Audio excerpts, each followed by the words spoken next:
kind of ever since Overcompensate came out. In fact, the I Am Clancy teaser came out, and we saw this first iteration of Clancy looking as he does here, right, with the red tape over his shoulders and wearing red in his mask instead of the yellow that the rest of the Banditos wear and the yellow tape that he used to wear in that same location. People have been wondering and speculating and asking why the change towards red in his costuming, because yellow is the color of Banditos, and red, in a lot of ways, was considered the color of the bishops. And I think in a lot of ways it still is. But certainly the yellow was used to distract and fight against the bishops because they can't see that particular shade of yellow properly. And so things don't look quite right.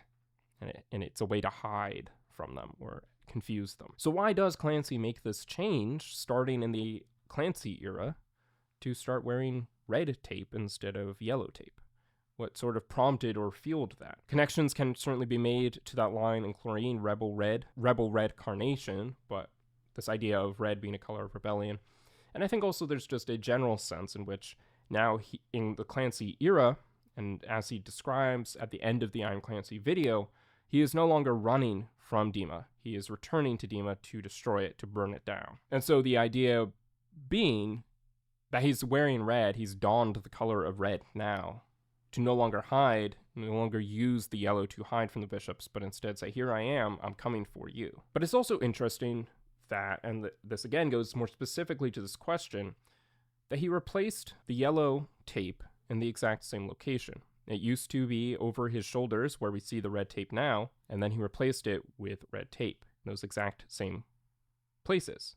And obviously, spoiler alert, if you haven't seen the City Walls music video and the ending of that video, that is exactly where Nico stabs him. And so I think it's interesting because I think there's a sense in which, and this is purely a theory, a vague idea that's starting to form, Clancy knew going into the I'm Clancy video. In fact, I think we see this in the letters that he and the Torchbearer started to hash out a plan on the island of Voltsoy. In between what we see in the outside, maybe even in the middle of the outside, after getting the power of psychokinesis, and then that night when they give the Banditos across the strait the torch signal, right? That ending shot of the outside. So somewhere in between there, he and the Torchbearer hatched the final plan. And in that, he realized, and this could even be when he wrote Dragpath, he realized he wasn't going to be the one to break the cycle. I think that's what prompted the whole Clancy era, prompted Paladin Strait, that song, and then obviously, prompted what we see at the end. This Clancy knows he's not going to be the one to end the cycle and break free. And so part of that plan is that he has to die. He has to be killed by Nico so he can be the one to take over as the next bishop. And so instead of sort of hiding where that fatal blow would be struck by putting yellow tape there, he puts red tape. He puts a target exactly there. And in fact, we even see an image at the beginning of Paladin Strait in which he sharpens the antlers. And I think that's a very interesting moment in that video. There are a lot of little interesting pieces of Paladin Strait that still deserve to be dove into further. But one of them is the fact that he's sitting there sharpening the antlers, because that's not what the antlers are used for. They're not actually used for stabbing. That's not the way we've ever seen him use them. And he doesn't try to stab anybody with them.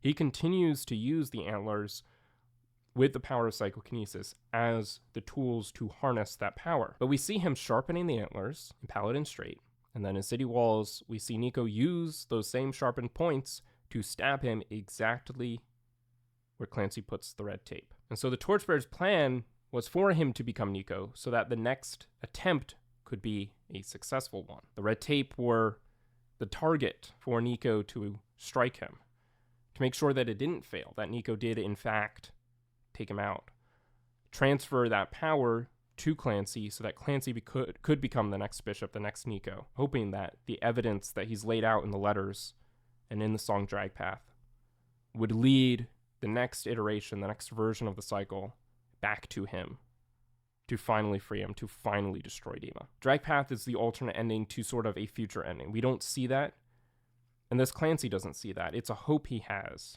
for what would happen in the future, just like the digital remains, just like the images of Dima burning that are found throughout those pages.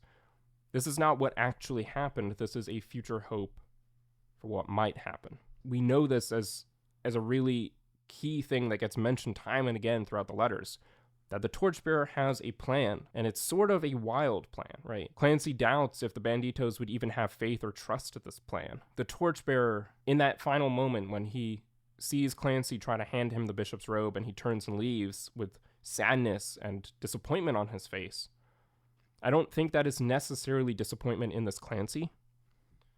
It is more sadness that this Clancy had to be the one to make that final sacrifice so that he could go and find the next Clancy, and they will try again. But I don't know. What do you think? That's certainly the best interpretation I have for why the red tape is placed on his shoulders as opposed to the yellow, especially when we see that moment from Paladin Street where he sharpens the antlers, and the fact that that's exactly where Nico stabs him. And that those points, that position on his chest, is hidden from the bishops throughout Jumpsuit and so on. That's where he puts yellow tape, intentionally, to hide that exact point from Nico.